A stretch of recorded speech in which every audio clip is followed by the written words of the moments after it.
Okay, so good evening. We are here today to interview Miss Diana, which is for our project in engineering management. And here are some introductory questions. So, can you share your name, position, and how long you have been working in your current organization? I'm Diana Marie Chavez. I've been with Alorca for almost 3 years, and in my current position, I've been appointed for a year already. Okay, so how has your experience been so far, and have you encountered any significant challenges in your workplace? So far, so good. No major setbacks or challenges experienced in our workplace. Okay, thank you. So, for the planning part, how will you set your goals and plan strategies to achieve them for your team or organization? For the planning part, we have a specific action plan. Um, we we try our best to foresee and be proactive in seeing what could be a possible event that might happen, negative or positive. So we make sure that we are aligned with this. We have the proper scheduling plan and everything. Okay. And So, do you develop plans independently or do you work with a dedicated planning team? we have a dedicated planning team on our organization, and then they give us a schedule for the agents or the content moderators. Okay. So, can you share an example of a successful project that you have planned? We do not create projects specifically sa BPO industry, but so far we actually work with clients and we make sure that we meet the client expectations. So far, our client works with us for almost 3 years na din, the same time that I've been in the company. So I think they're very satisfied with us, and currently we're still ramping and they keep giving us markets or a low line of businesses because they trust us that good. Okay, so thank you. That's all for my question in the planning section. So, next would be organizing. So, good day po, ma'am. I'm Linda Gonzalez and I will be asking about organizing the staff. So, I will start with the question, how do you ensure tasks and responsibilities are distributed effectively among your team? For tasks, I'd say we actually have a specific team na nagpo-provide sa kanila din. But to monitor if they're adhering to those tasks, we make sure that we have a tracker and we have specific client tools to check on if they are aligned with the plans that we have and they are still following the specific timeline and schedule that we give them. Okay, so thank you for that. Next question will be, what strategies do you use to optimize resources and handle unexpected changes? Strategies, I'd say, as I've mentioned earlier, we make sure that everyone is proactive. We have this glide path that we follow. That is a file wherein we predict kung ano yung magiging possible scores in the future. And then with that glide path, we make sure na meron kaming specific action plan na being done para maabot namin yung mga goals namin na scores and everything. Okay. For the next question and the last question, part of the organizing, how do you organize your team to achieve those plans objectives? To organize my team, if ever na magkaroon sila ng minor setbacks or opportunities being observed by our quality team, we immediately coach them and give them the correct those minor errors that they have done. And then with that with that thing that we do, we were able to keep up naman, and then na-follow pa rin naman namin yung light path, and still satisfied pa rin naman yung client namin so far. Okay, so that will be the part of the organizing. Let's proceed to the staffing part. So mostly this is more on the hiring employees. So what qualities do you prioritize when hiring new team members? In the BPO industry kasi, we have a specific team for hiring. That's our HR team. So with HR team, hindi ako nakakapili ng agent na mapupunta sa team ko. So they just give us the newbies, that those newbies are those agents that passed the primary, yung mga initial tests na kino-conduct nila. So if they pass that, dadalhin nila yung mga agents na yun sa amin, mas-separate sila ng team, and then training team. When they have been trained and nakapasa sila sa nesting period, that nesting period kasi that usually lasts for about a week or so. So, if makapasa sila sa mga doon, and then makapasa sila sa requirements, so punta sila sa team ko. So, hindi kami nakakapili ng employee. Instead of choosing kung ano yung mapunta sa amin, we just accept them for who they are. And then, if we observe opportunities, we make sure na aayusin na lang namin, or kumbaga, we do our best to coach them and to help them na mag-improve sila, and then mas smooth na yung para sa production namin. Okay, thank you for that. So given the fact that you will having apprenticeships on your company, so how do you match those employee skills to the roles they are being assigned?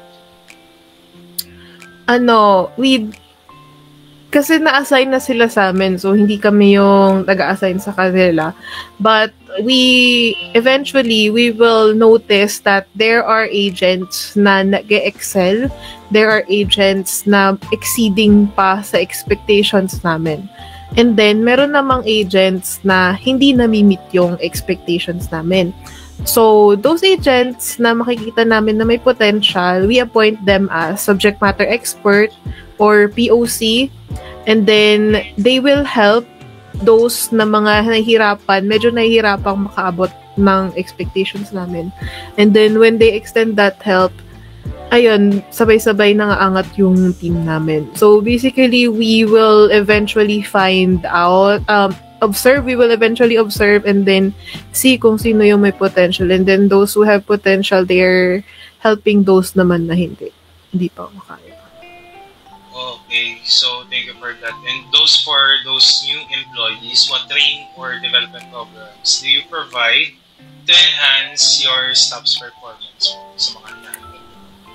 So, hindi naman ako yung nag-train sa namin sa mga new hires namin. Pero as I've said, we have a specific training team.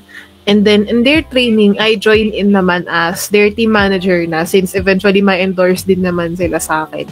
So, as I join in the training and observe, I could see na yung process nila is that, of course, may introduction and then discussion. And then, after that discussion, mag-exam sila. That exam, they have to pass that exam.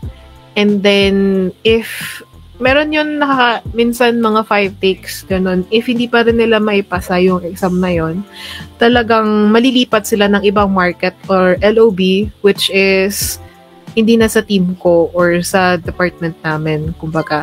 And then, if naman makapasa sila doon sa mga test na yon, ma-endorse sila to nesting period. That nesting period, as I've mentioned, minsan 1 week, minsan 2 weeks. And then, after the nesting period, if they pass, ma-meet nila yung productivity na required or yung quality na kailangan namin, accuracy.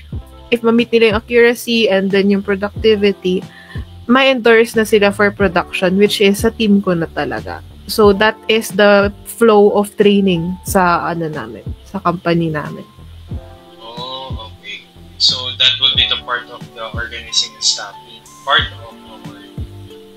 So thank you for that. We will now proceed to the communication.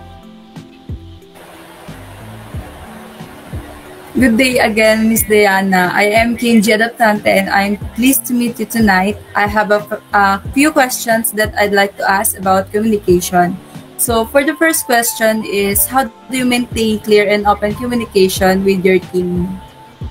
So, for communication, when I work on site, nagpo-floor walk ako. Floor walk means you will, literally, you will walk around and then extend help kasi arm reach lang naman yung mga agents ko. So, I will walk around their bay or yung hilera nila and see para one call away pag tinawag ako kailangan nila ng tulong, so I can instantly reach out to them.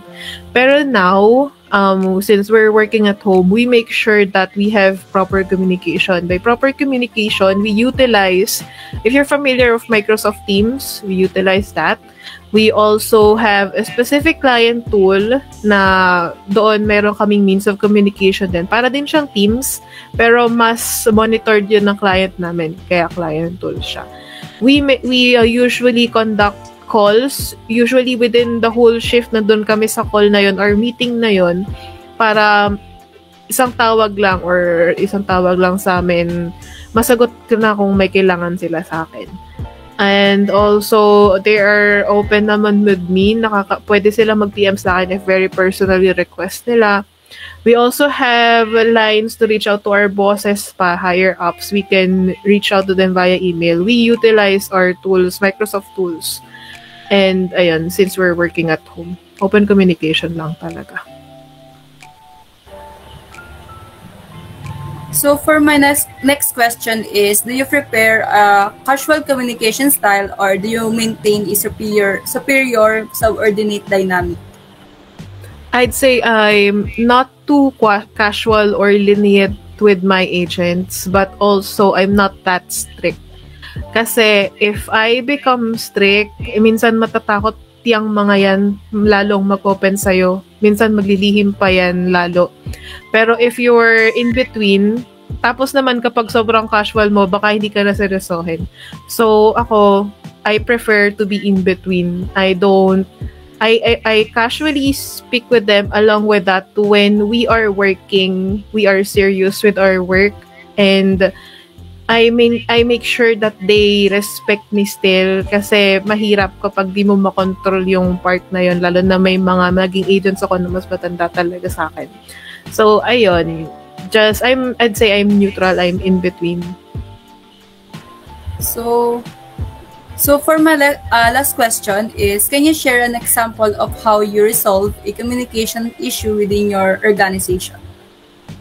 Wala naman kaming naging major na issue. Siguro yung masasabi ko about, masishare ko is that meron, as an agent before kasi ako ma-appoint as an SME or mag-step up, kumbaga. I started as an agent. So, may kasabay ako sa training nun na hirap siyang mag-pick up.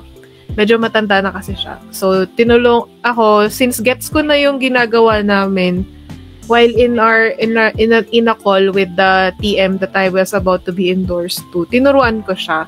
And then, nung naturuan ko siya, that TM pala, nanonood pala siya sa amin na tinuturuan ko siya kung paano yung gagawin. Dahil nanonood siya sa amin, sabi niya, parang natuwa siya sa akin na-praise niya ako that time. Pero that time pala, na na-notice niya na ako, and then, nung kinausap niya ako, gusto mo ba na mag-step up? I-appoint kita as SME, kailangan namin. Kasi before TM, SME. So, ayun, na-appoint ako as SME, in-accept ko yun, and then tuloy-tuloy na yung pag-step up ko hanggang sa naging TM ako. I'd say that is the starting point. Yun, yung pinaka naging proud ako dun sa nagawa kong yun. Thank you so much, Miss Diana. This will definitely help us in our journey to develop better communication skills.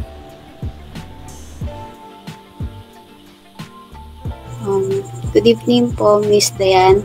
I am Cherry Del Castillo po, and I will ask some questions po about motivating and leading. First is, what techniques do you use to motivate your team and celebrate achievements? To motivate our team, we have a specific team sa company namin. Just like sa training, may training team sa amin. If for motivations and everything, we have our engagement team. That engagement team, meron silang calendar na fina-follow. So, every day or at least every week, sa specific days of the month, meron silang events na ginagawa sa prod, and also involved doon yung mga naka-work at home. An example na ginawa namin is meron kami na show your pet day. Pati yung mga naka-work at home, nag-send sila ng pictures. Tapos yung mga kahit on-site naka-join. So we create events like that na merong mga prizes para ma-uplift naman sila, maging masaya pa rin sila sa company namin. And also, if we have top performers to acknowledge yung mga accuracy scores nila, yung mga exceeding our expectations. So when they meet those, magiging top performers sila. And then of course, may incentive yon kasi lahat naman tayo driven by incentives. Ayun. Next question po, how do you handle conflicts among team members po? Conflicts among team members, if in that event we've actually had an experience of that. In that event, what we do is that of course talk to them individually. May process kasi yon before sila mabigyan ng verbal warning or everything. We talk to them individually and then we try our best to meet in the middle and then mapagkasundo sila. If in the event na hindi kaya ng usap lang, mag-intervene na doon yung HR ng company. And then, pag nag-intervene na yung HR, unfortunately, we have to issue them paper or possible na may isang mag-resign everything. And ayun. Kasi conflicts sa workplace is bad din yung magiging outcome nun sa work. Lalo na if impacting na siya sa scores ng team namin. Last question po, can you share a time when your leadership inspired positive change in your organization po? So for leadership, I'd say I have experienced na maging top 3 na TM sa namin. We are about more than 10 teams din kami, pero napasama yung team namin sa top So that although I have achieved that, I'd say na hindi siya top TM kundi top team talaga. Yung buong team kasi yung nagdala nun, hindi lang ako. So ang ginawa ko na lang nun, since may din yun, may cash incentive din yun, pinanlibre ko na lang din sa team ko, and then I thank them, of course. Always thank your people kasi sila yung reason bakit ka umaangat. Ayun. Thank you po for answering our questions po. Welcome. Good evening, Miss Diane. So for my questions will be for controlling. So for my first question, how do you measure your team's performance and ensure project stays on track? Ayun, as I've mentioned earlier, we have a glide path that we follow. Yung siguro yung basically parang yun yung track namin. And then to have that followed, kailangan merong kang action plan.